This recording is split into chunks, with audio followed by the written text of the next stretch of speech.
Hacer una oración.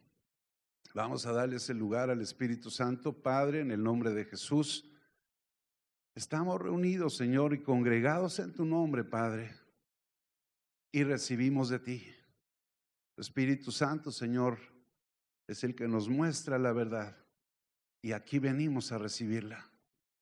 Yo bendigo, Señor, esta congregación, nuestra casa, en el nombre de Jesús. Amén. Denle un aplauso a Cristo. Amén. Gloria a Dios. Yo quiero comenzar dos preguntas.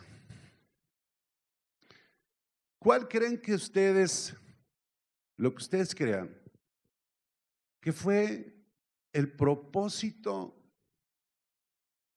desde la eternidad? ¿Cuál fue el propósito de Dios? Esa es una pregunta. La segunda pregunta, que parece a la mejor de escuela bíblica: ¿por qué envió Dios a Cristo a la tierra? Si descubrimos cuál fue la razón por la que Jesús fue enviado a esta tierra, vamos entonces también a descubrir cuál fue el propósito eterno de Dios que se menciona en Efesios 3:11. Para poder caminar en una dirección necesitamos saber a dónde vamos. Y les voy a dar una clave acerca del propósito de Dios para descubrir cuál fue ese propósito. La primera clave es que el propósito de Dios no fue la salvación.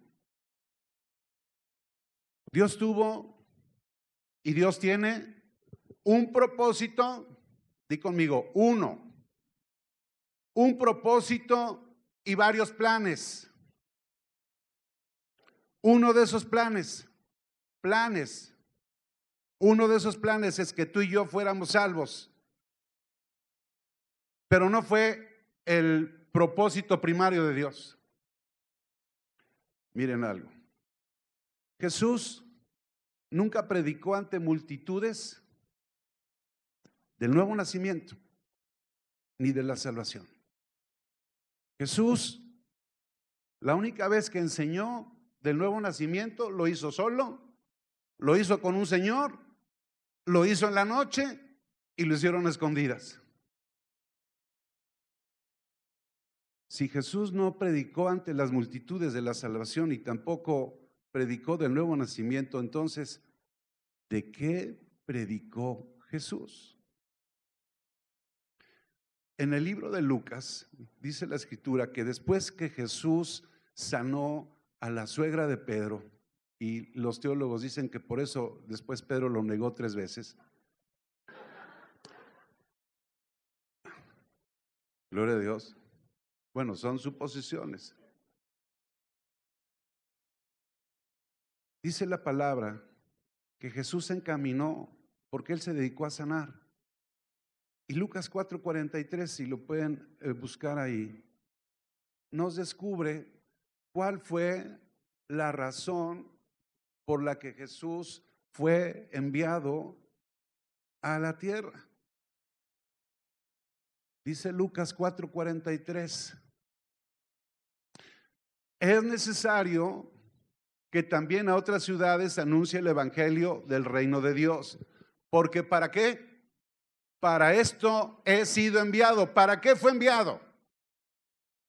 Para predicar, para anunciar ¿de qué? ¿Qué anunciaba Jesús? El reino de Dios. ¿Para qué fue enviado Jesús a la tierra? Para predicar del reino. ¿Quién iba a establecer y quién iba a afirmar ese reino? Dios a través de Cristo. ¿Por qué la salvación no fue el tema central o el tema principal de las enseñanzas de Cristo? Por una sola razón: porque antes de la salvación primero se tenía que restablecer el reino, porque en el reino solo podemos entrar los que somos salvos. ¿Cuántos dicen amén? Le doy gracias a Dios porque ya tengo el boleto de entrada. Amén. Ahora, fíjense bien. El reino de Dios no es un lugar físico que esté ubicado en la geografía de la tierra. El reino de Dios es una, di conmigo, forma de gobierno. Y esa forma establece para nosotros, los que formamos parte de ese reino, una nueva forma de vida y sobre todo una nueva forma de relacionarnos con Dios. ¿Por qué? Porque se había perdido la forma o la manera como el hombre tenía relación y comunión con Dios. Para poder tener esa comunión, primero se tuvo que establecer un reino. Y en ese reino solo entraban los que tenían una salvación, y por la salvación tenemos una relación y una comunión con Dios. Amén. Ese reino fue establecido fue establecido por Dios, pero en cada uno de nosotros, y por eso nacimos de nuevo, y por eso Jesús es Rey de Reyes y Señor de Señores. Todos ustedes, todos son, independientemente del ministerio que ejerzan, todos ustedes son líderes del reino. ¿Cuántos dicen amén? No son cualquier cosa, son líderes del reino, y no de cualquier reino, del reino de Dios. Ahora, ustedes como líderes tienen que estar entonces afirmados en la forma como opera el reino y en el fundamento de algo importante, del nuevo pacto. Quiero ponerles un ejemplo. Dice la Escritura, 2 Corintios capítulo 3 verso 6, dice la palabra que Jesús nos hizo, y ya soy, ministro competente. Pero ¿ministro competente de qué? De un nuevo pacto. Ahora, fíjate bien, puede ser que tú seas un hombre bueno, de buen corazón, que seas carpintero, y que yo te lleve este micrófono y te diga, por favor, arréglalo. ¿Podría el carpintero arreglarlo? No, aunque tiene buen corazón, aunque ama a Dios, no es competente para arreglarlo. Entonces, ¿qué necesita? Conocer acerca de eso, de esa competencia, para que entonces sea un ministro eficaz. Amén. Todos o casi todos saben que son ministros de un nuevo pacto. Pero ¿y qué es el nuevo pacto? ¿Dónde está? Yo quiero que vean algo. Para que un ministro del reino de Dios sea competente y fluya en la revelación del propósito que Dios tiene, para que tú puedas fluir ahí, necesitas, escúchame bien, quitar viejas estructuras culturales, religiosas, legalistas, que se establecieron como una verdad en mi mente, pero que no es una verdad vigente hoy. Fíjate, los que son pastores me van a entender. ¿Por qué una misma predicación predicada a ustedes, por qué no trae en toda la gente los mismos resultados? Todos están escuchando, o supongo que están escuchándome. A mí me gusta predicar en la mañana porque estoy seguro que no se me van a dormir. Gloria a Dios. ¿Por qué predica uno y no toda la gente recibe de la misma manera? Hay personas que predica uno y gloria a Dios, Padre, y otro dice, ¿de qué predicó? ¿Cuántos saben que Dios y su palabra no fallan? El problema no es un asunto de Dios. Las personas no reciben lo mismo porque cada una tiene argumentos. Di conmigo, argumentos diferentes. Y esos argumentos son estorbo, que puede ser un estorbo para no recibir la revelación.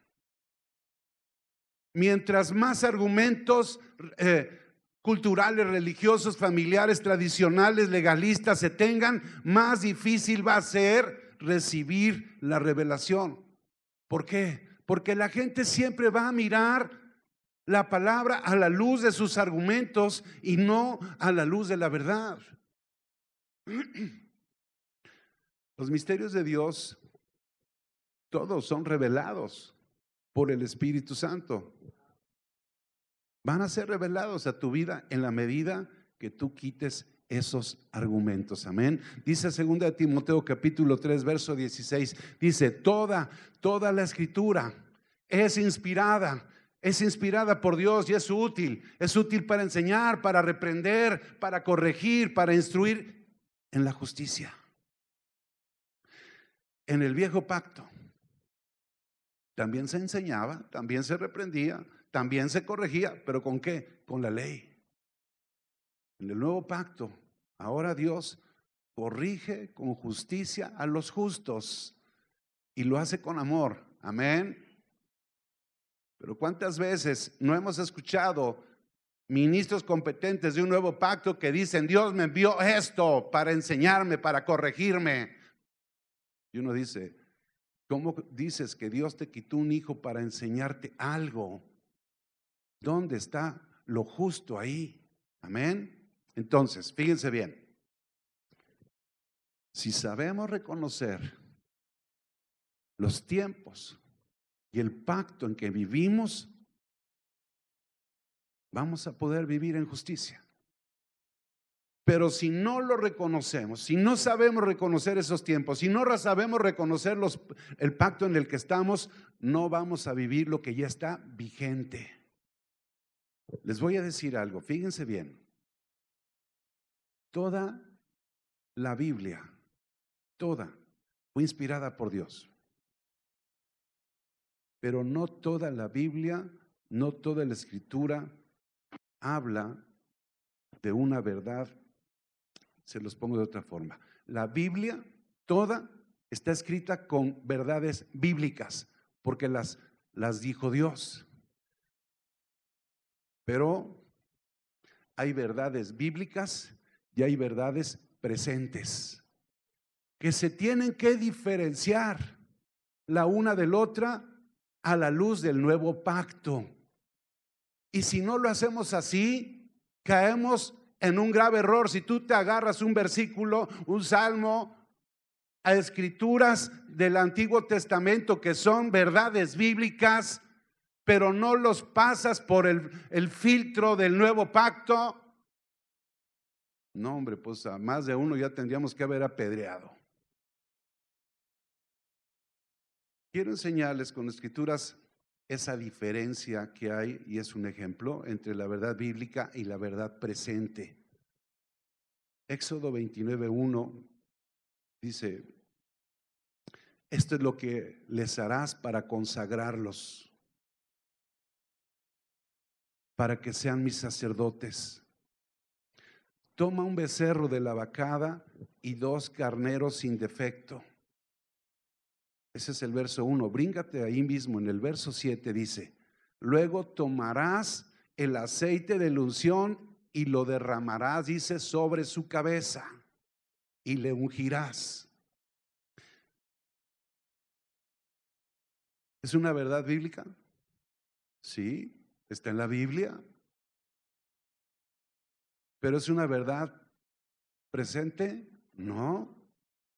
¿Cuál sería una verdad presente? Segunda de Corintios capítulo 1 verso 21 dice: y el que nos confirma con vosotros y él habla de Cristo, que nos confirma con vosotros en Cristo, y el que nos ungió, dice, es Dios. Y primera de Juan capítulo 2 verso 20 dice: pero vosotros tenéis la unción del ¿quién? Del Santo, y conocéis todas las cosas. ¿Hay una diferencia? Sí hay, porque antes, para consagrar a un sacerdote se hacía un ritual religioso, pero ahora, hoy, el que nos ordena como sacerdotes es Cristo, y el que nos ha ungido es Dios. Amén. Para muchos dicen: bueno, eso es muy notorio, se nota la diferencia, pero ¿qué creen? Esa diferencia que es notoria entre una verdad bíblica y una verdad presente, para muchos al día de hoy no lo es. ¿Cuántas veces han escuchado? Pasen aquí al frente, al altar de Dios. Vengan a recibir la unción de Dios. Siento la presencia de Dios, su gloria está aquí. Se acaba de abrir el cielo. La presencia de Dios está bajando. Miren, la estoy viendo. Siento la unción. Recíbela y ven. Y te vamos a ungir con el aceite de Dios. ¿Han escuchado eso, sí o no? Evangelistas que predican así hoy. Cuando oyen algo así, ¿a quién están oyendo? ¿A Aarón o a Melquisedec? Miren, los ministros que predican y que usan el aceite conforme al viejo pacto, aún la gracia opera a su favor. Les voy a decir por qué. Porque si la verdad bíblica fuera vigente, fuera la de hoy, ellos tendrían que morir por estar usando un aceite que no era el que les había mostrado Dios.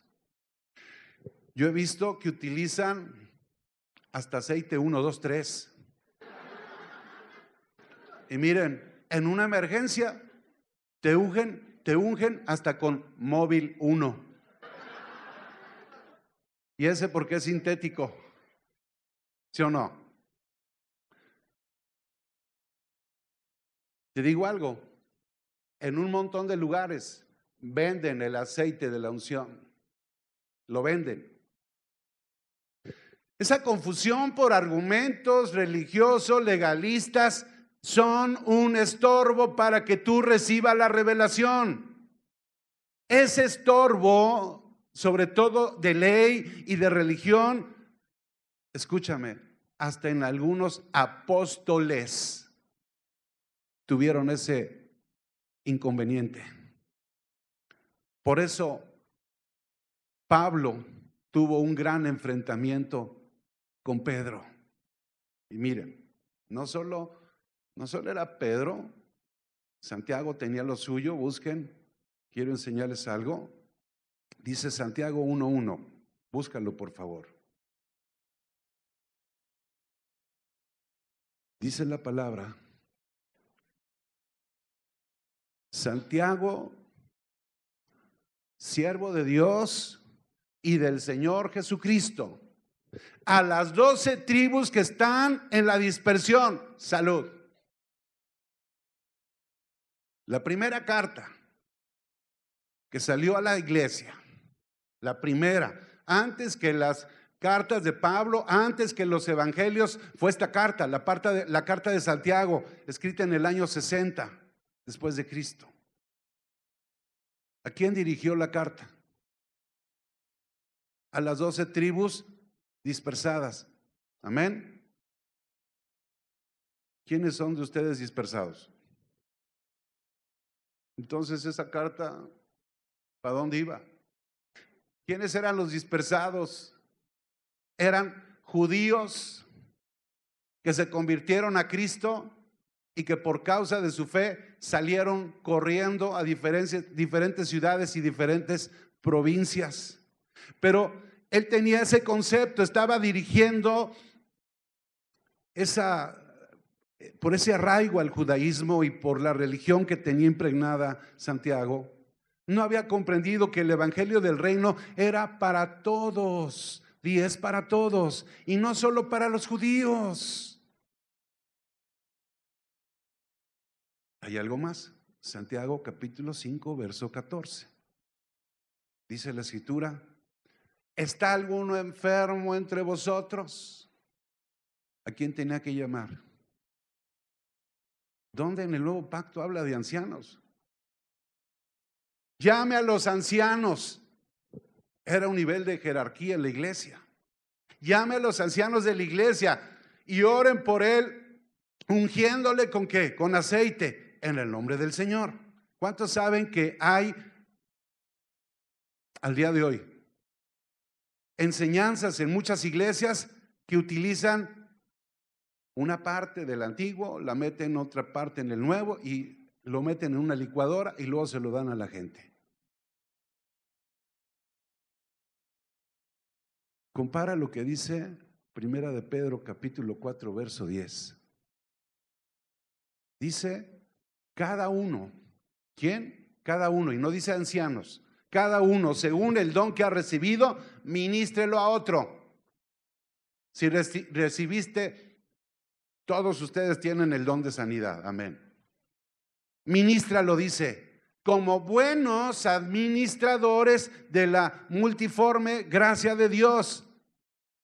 La Biblia no dice que los dones de sanidad sean para los ancianos. Esos dones en el nuevo pacto son para los que han creído. ¿Quién ha creído? Amén. En el nuevo pacto, ¿qué puede sanar a un enfermo? ¿La oración de fe o medio litro de aceite? Ahora, Santiago, estamos leyéndolo en lo que reconocemos como el Nuevo Testamento, ¿verdad que sí? Y ahí es donde empieza la confusión.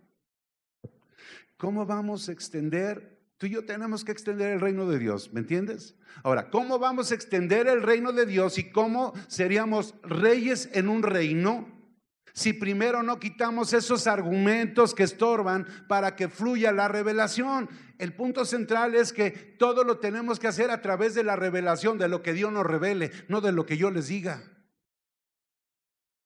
Miren el caso de Pedro. Es una bendición, Pedro, gloria a Dios.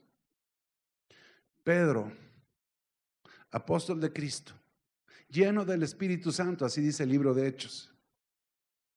Él caminaba y su sombra, ¿qué hacía? Sanaba. En su predicación dice se convirtieron 3,000, 5,000. Resucitó, se había muerto y resucitó a Dorcas. Pero Pedro no tuvo la revelación que ya tenía Pablo. Pablo en el libro de Gálatas, en el capítulo 2, en el verso 14, no vayas ahí, lo confronta, nada más anótalo.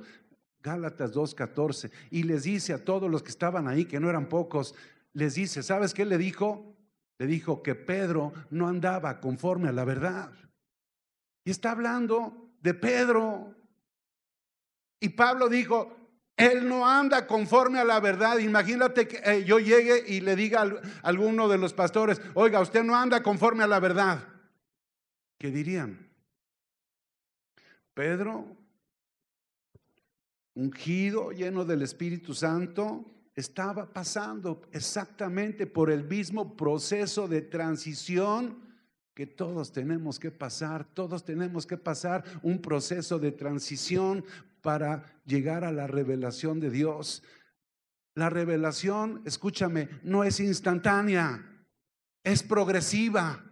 ¿Por qué? Porque progresivamente se tiene que ir renovando nuestra manera de pensar. Amén. Pastor, ¿por qué no leo la Biblia y me duermo? No entiendo nada. ¿Cuál revelación? Quita argumentos de tu mente y vas a ser libre y vas entonces a poder recibir revelación de Dios fresca. Amén. Pablo un día dijo, ya no vivo yo. ¿Y saben qué? Tiró a la basura todos sus argumentos, todos, no unos. ¿Y qué pasó? Dios lo empezó a llenar de él y le empezó a dar esa revelación. Pedro fue diferente. Todos somos diferentes, amén. A Pedro le costó más trabajo derribar esos argumentos.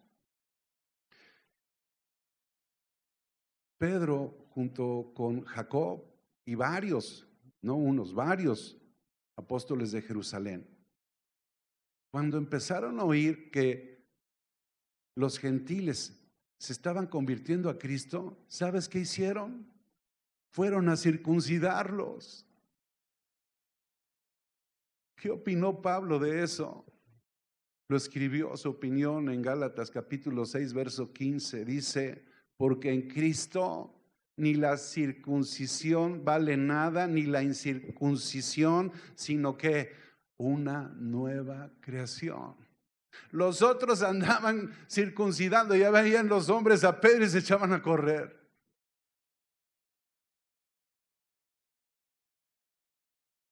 Pedro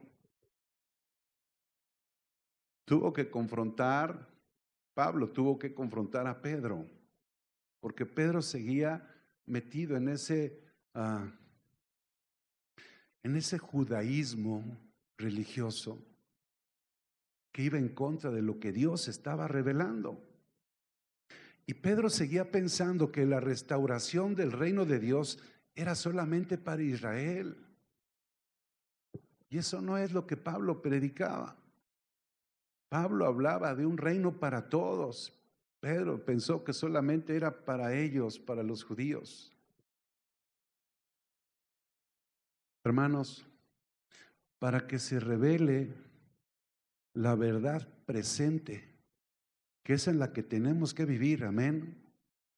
Tenemos que pasar la verdad bíblica por el filtro del nuevo pacto. Por eso hay cantidad de iglesias y de denominaciones que no están predicando la verdad presente. Predican la verdad bíblica y solo predican esa verdad porque no han podido pasar la palabra por el filtro del pacto que es eterno. Amén. ¿Quién quiere crecer en revelación? Saca tus argumentos, los religiosos, los culturales, los legalistas. Necesitamos también, di conmigo, entender los tiempos. Les voy a dar otro ejemplo. En Lucas capítulo 11, verso 2, Jesús estaba enseñando cómo orar y les dijo: cuando oréis, decid: Padre nuestro que estás en los cielos, santificado sea tu nombre, venga tu reino, hágase tu voluntad como en el cielo, así también en la tierra. El pan nuestro de cada día, dánoslo hoy. Esa oración yo siempre la conocí como la oración modelo. No sé ustedes. ¿Es un modelo de oración? Sí, pero no es una oración del nuevo pacto. Porque esta oración fue enseñada antes de la cruz. Nosotros ya no oramos para que venga el reino. Nosotros le damos gracias a Dios porque el reino de Dios ya está aquí. Amén. ¿Saben cuál es la garantía? Cristo crucificado y Cristo resucitado. Ya no puedo pedir el pan de cada día porque ya Dios nos dio, me bendijo con cuánta bendición. En el reino, ¿sabes qué sobra? Pan. Lo que sobra es pan. Pastor, yo no tengo pan en mi casa. ¿En qué pacto te estás moviendo? Todas las verdades presentes deben tener correspondencia con dos cosas. Correspondencia con el reino de Dios que ya fue establecido y con el nuevo pacto que ya tuvo cumplimiento en Cristo Jesús. Amén. Dice Hebreos capítulo 8, verso 13. Dice la palabra: al decir nuevo pacto, ha dado por viejo al primero, y lo que se da por viejo y se envejece, dice, está próximo a desaparecer. ¿Cuándo deja de tener vigencia un contrato? ¿Por vencimiento? ¿Porque se cumple? ¿O porque es sustituido por otro? Amén. Hebreos 7:22 dice que Jesús fue hecho fiador de un mejor pacto. ¿Qué es un fiador? Un fiador es una garantía de pago. Y fíjate, nuestro fiador es Cristo. ¿Tú crees que va a fallar? Esa es la esperanza y la fe que tenemos. Cristo es el fiador de el nuevo pacto. Esa es una garantía de que algo bueno va a pasar ahí. La palabra habla de un pacto mejor que el que estaba antes. Uno que fue hecho sobre mejores promesas, sobre una mejor herencia, sobre un mejor ministerio y sobre una mejor esperanza. El viejo pacto, bajo la orden de Aarón, expresaba solamente leyes levíticas que nadie pudo cumplir. Por eso Dios estableció un nuevo pacto, pero ahora bajo el orden de Melquisedec. Amén. Dice Hebreos 7:11. Si hubiera sido posible alcanzar la perfección mediante el sacerdocio levítico, dice, pues bajo este se les dio al pueblo, bajo este se le dio la ley al pueblo. ¿Qué necesidad había de que más adelante, dice, surgiera otro sacerdote según el orden de Melquisedec y no según el orden de Aarón? En el nuevo pacto, la garantía ya no es una sombra, ahora es una sustancia que trajo cumplimiento de todas las promesas de Dios. Amén. Ya no es algo que se veía lejos, y es una verdad, y es una realidad. Amén. Lo tenemos aquí. En Marcos capítulo 1, verso 15, Jesús dijo algo, dijo, el tiempo se ha cumplido. Escúchame, los judíos al día de hoy siguen esperando al Mesías y no se han dado cuenta que el tiempo ya se ha cumplido. Amén. Dice Gálatas capítulo 4, verso 4, dice, pero cuando vino el cumplimiento del tiempo, o sea que ya vino, Dios envió a su Hijo, nacido de mujer y nacido bajo la ley. ¿Cuántas veces hemos escuchado que alguien dice, hermano, es que todavía no es el tiempo de Dios? Hermana, ¿ya se va a casar?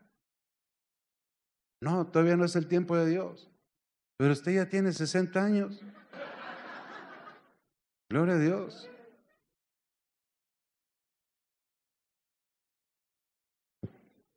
¿Por qué sigue la gente esperando que sea el tiempo de Dios? Por una razón, porque hay confusión.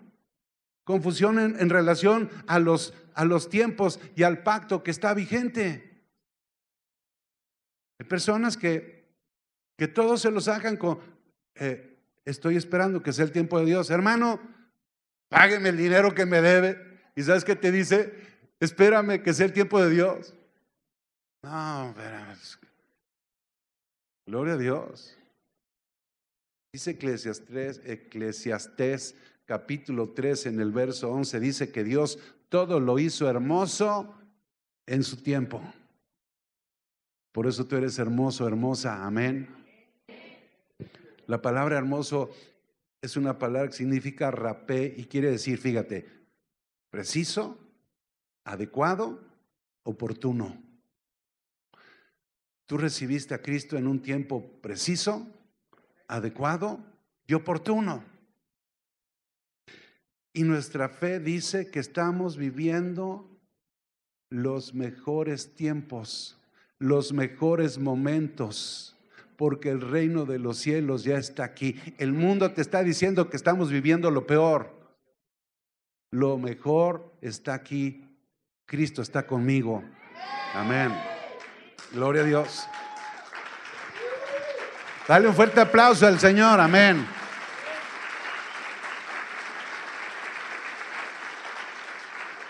La palabra nos posiciona como hijos de Dios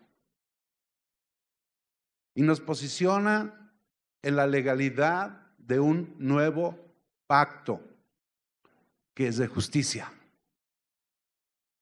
Y ahora nosotros ya no tenemos que esperar el cumplimiento de una promesa, porque todas las promesas de Dios ya se cumplieron. ¿Cuántos dicen amén?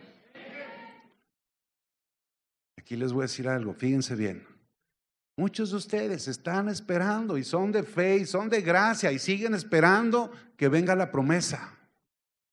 Dice 2 Corintios capítulo 1 verso 20, dice: pues en Él, en Cristo, en el ungido, se cumplen todas las promesas de Dios. Por eso dice, estoy leyendo la Nueva Versión Internacional, dice: por eso cuando alabamos a Dios decimos amén por medio de Cristo. Todas las promesas de Dios en Cristo son sí y son amén. Y son hoy.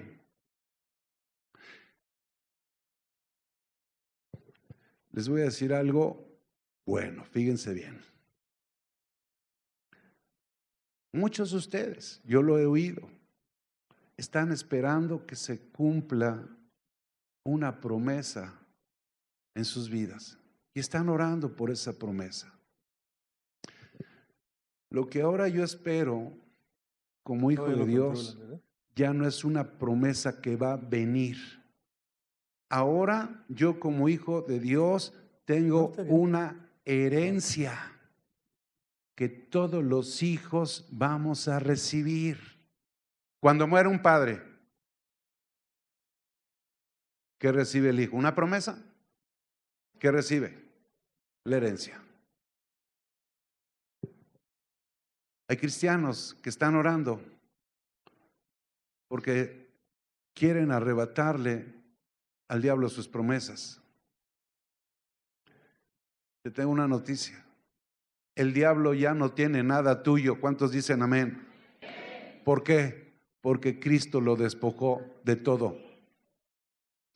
Pero ¿cuántos cristianos están orando? Diablo, en el nombre de Jesús. El diablo ya no tiene nada. Cuando tú oras, el diablo mismo se sorprende y dice: pues ¿de qué me está reclamando? ¿Yo qué le quité? Ya me lo quitaron, se lo llevó el Señor y ya se los dio. Pero necesitamos revelación para tomar lo que ya es mío. Mucha gente está guerreando por esa promesa que en Cristo ya es un sí y es un amén. Oren, pero párense con fe en un hecho ya cumplido, no en un hecho de esperanza, no en un hecho que se va a cumplir. Oren y párense, porque todo tuvo cumplimiento en Cristo Jesús. En el nuevo pacto, tú ya no entras con la esperanza de una promesa que va a venir. Tú entras con el derecho de un hijo que nació de nuevo, que fue engendrado por el Espíritu Santo y que Dios lo hizo heredero y coheredero en Cristo Jesús. Para recibir la investidura de hijo de Dios se requiere de la fe. Pero para recibir la herencia se requiere un derecho, uno solo. ¿Cuál es el derecho que se tiene que cumplir? Uno solo: ser hijo. Ser hijo. ¿Por qué? Porque la herencia del Padre le heredan los hijos. ¿Cuántos dicen amén? Yo quiero, miren, nada más quiero mencionar esta escritura. Dice Marcos capítulo 13 verso 8: porque se levantará nación contra nación y reino contra reino, y habrá terremotos en muchos lugares, y habrá hambres y alborotos. ¿Los estamos viendo hoy? ¿Sí o no? Dice la palabra: principios de dolores son estos. ¿Estamos viendo eso, sí o no? Principios de dolores. ¿Cuántas mujeres han tenido hijos que estén aquí? Levante su mano. Baje su mano. Cuando estaban esperando los principios de dolores, no anunciaban un fin apocalíptico, no anunciaban algo desagradable, anunciaban algo glorioso. El mundo tiene miedo, nosotros tenemos la gloria. Esos principios de dolor están anunciándole a una matriz que ya viene el momento para que eso que estaba dentro salga a la luz.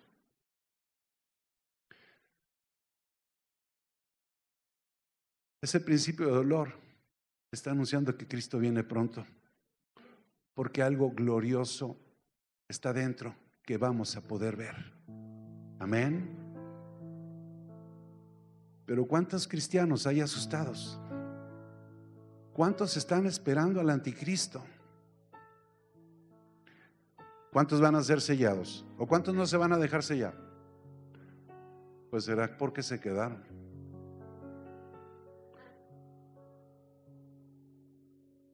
Todo lo que hay adentro es glorioso. Ese dolor le está anunciando a la mujer: prepárate, organízate, ordénate, acomoda tus cosas, porque eso que estabas esperando por fin ya va a salir. ¿Qué produce en una mujer que tiene una ilusión? Gozo. No produce miedo, emoción. Cristo viene pronto, amén. Pónganse de pie, vamos a hacer una oración. Es imposible que en una predicación tú puedas recibir lo que es el reino, lo que es el pacto nuevo, pero es el principio, algo que te anuncia que necesitas prestar atención. Todos tenemos argumentos, aun los que venimos de una religión tradicional. Se levantaron argumentos religiosos que nos enseñaron desde que éramos pequeños. Tenemos que tener el valor para reconocer y decir como Pablo: ya no vivo yo. Si tú quieres la revelación de Dios, dile al Señor: ya no vivo yo, mas Cristo vive en mí. Y yo, porque no lo va a hacer Dios, lo tienes que hacer tú. Yo determino vaciar mis argumentos con los que viví años.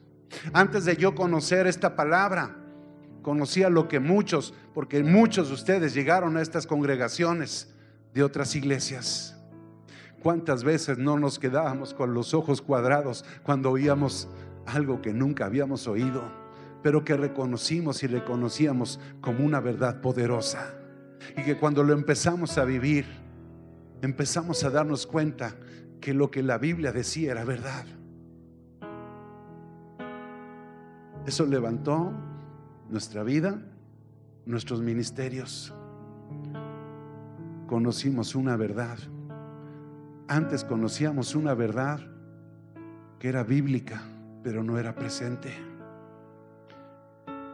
Ahora ustedes son bendecidos porque conocen la verdad presente conforme al reino y conforme al nuevo pacto. Yo lo único que voy a hacer es una pequeña oración. Cierra tus ojos. Yo oro en el nombre de Jesús para que lo que no puedas hacer tú lo haga el Señor, para que lo que tú no puedas quitar solamente le digas: quítalo tú, Señor. Cosas tan arraigadas, que están tan profundamente arraigadas en el corazón y en la mente. Señor, yo lo que quiero es revelación. Yo no quiero seguir una tradición, una religión, lineamientos levíticos. Yo quiero recibir la revelación. Sé que es progresiva y progresivamente dispongo mi mente para limpiarla, para renovarla, para que entonces pongas lo que tiene que estar ahí. Quita lo que no sirve y pon lo que me va a hacer crecer, lo que me va a levantar. Yo me vacío de mí mismo en el nombre de Jesús. Yo me declaro que no estoy arraigado a nada. Lo único que quiero es tu presencia, la revelación de tu palabra, el conocimiento de Dios para conocer quién es Cristo y que el Señor me muestre quién soy yo. Gracias, Jesús, porque tú eres fiador de este pacto. Gracias, Dios, porque tú respaldas las oraciones de fe, porque tú respaldas las decisiones que ellos están haciendo ahora en el nombre de Cristo Jesús. Y todos dicen amén. Y dale un fuerte aplauso al Señor. Les bendigo. Amén.